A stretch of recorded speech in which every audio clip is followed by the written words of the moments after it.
मन की गहराई में छिपा तूफान। श्रमण गौतम बुद्ध अपने शिष्यों के साथ श्रावस्ती के जेतवन विहार में वर्षाकाल बिता रहे थे। बाहर चारों ओर हरियाली और भीतर चित्त की शांति थी। तभी एक अपरिचित व्यक्ति, जिसकी आंखों में बेचैनी और माथे पर चिंता की लकीरें थी, बुद्ध से मिलने आया। उसके वस्त्र फटे हुए थे, शरीर दुर्बल था, मगर उसका चेहरा कुछ और ही कहानी कह रहा था। वो कोई साधारण व्यक्ति नहीं था। वो बुद्ध के चरणों में गिर पड़ा और कांपती आवाज में बोला, भंते, मेरा मन अशांत है। मुझे रातों को नींद नहीं आती।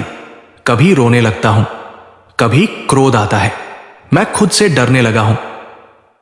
यह सब अचानक क्यों हो रहा है? बुद्ध शांत थे। उन्होंने उसे ऊपर उठाया और एक कुशासन पर बैठने को कहा। कुछ क्षण मौन रहने के बाद बुद्ध बोले, तुम्हारा नाम क्या है? स्वामी, मेरा नाम वसुदेव है। वसुदेव ने कांपती हुई आवाज में बताया कि वो पहले मगध के एक प्रमुख मंत्री था। धन, वैभव और शक्ति सब कुछ था उसके पास। लेकिन कुछ महीने पहले एक अजीब घटना घटी। उसकी पत्नी की अचानक मृत्यु हो गई। बेटा युद्ध में मारा गया। राज्य के राजकीय दस्तावेजों में उसके ऊपर भ्रष्टाचार के आरोप लगे। देखते ही देखते उसका जीवन उजड़ गया। पर भंते, दुख तो बहुतों के जीवन में आते हैं। मेरे साथ कुछ और हो रहा है। मुझे अजीब आवाजें सुनाई देती हैं। कभी कभी ऐसा लगता है कि मैं खुद को खो चुका हूं। मेरा मन मुझे डरा रहा है। बुद्ध चुप थे, मगर उनकी आंखें सब देख रही थी। वे बोले, वसुदेव, ये मन बड़ा चंचल है। तू कहता है कि अचानक परेशानी आई है, पर यह मन तो वर्षों से तैयार हो रहा था इस तूफान के लिए। बुद्ध ने वसुदेव को एक कथा सुनाई, बोधि वृक्ष की परछाई। उन्होंने कहा, जब मैं ज्ञान प्राप्ति के लिए तप कर रहा था, तो एक रात अचानक मेरा मन घबरा गया। लगा जैसे सारा संसार मुझ पर टूट पड़ा हो। डर, शंका, क्रोध, वासना सबने घेर लिया। वसुदेव चौंका। भंते, आप जैसे ज्ञानी को भी ये सब हुआ? बुद्ध मुस्कुराए। हां वसुदेव, क्योंकि ये मन एक सराय की तरह है। हर प्रकार के अतिथि इसमें आते हैं, सुख भी, दुख भी। लेकिन जिसने इन्हें आते जाते देखना सीख लिया, वो मुक्त हो जाता है। बुद्ध ने वसुदेव से कहा, तुम्हारी बेचैनी तुम्हारे अंदर के अनदेखे डर से है। यह डर अचानक प्रकट नहीं हुआ। यह वर्षों से तुम्हारे भीतर छिपा था, पद, धन और सत्ता के पर्दे के पीछे। अब जब वो सब छिन गया, तो यह डर नग्न रूप में सामने आ गया। फिर बुद्ध ने निर्देश दिया, 7 दिन तक मौन रहो, केवल अपने श्वास को देखो। जब मन परेशान हो, उसे भागने दो, उसे पकड़ो मत, बस देखो।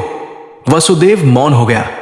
7 दिन तक उसने भोजन नहीं लिया, बस ध्यान किया। उसके मन में विचारों का तूफान उठा।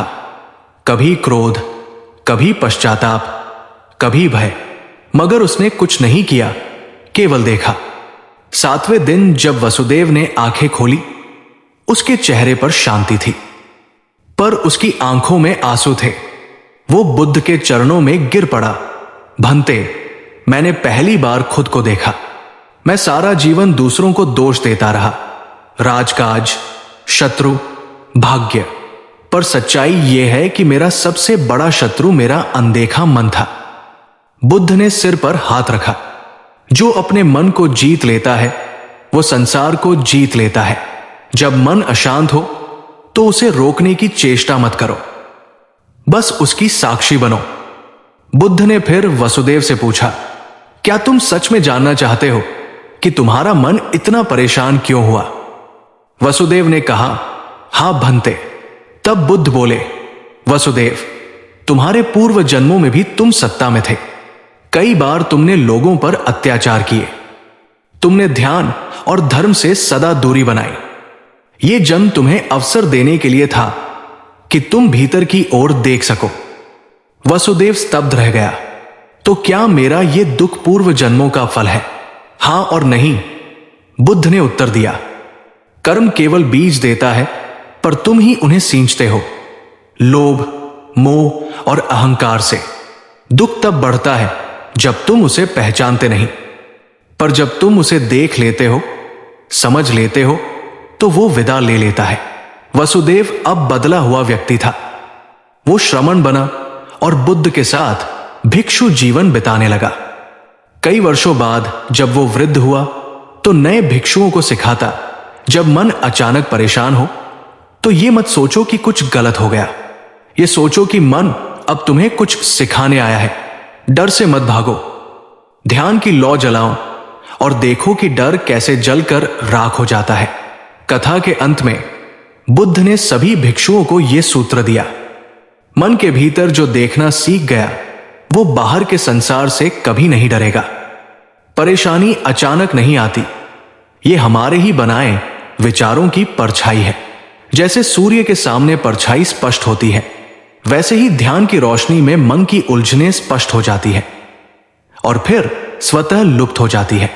मन की परेशानी अचानक नहीं आती, वो वर्षों से पल रही होती है। जब जीवन की चीजें बाहर से टूटती है तब भीतर का सच सामने आता है।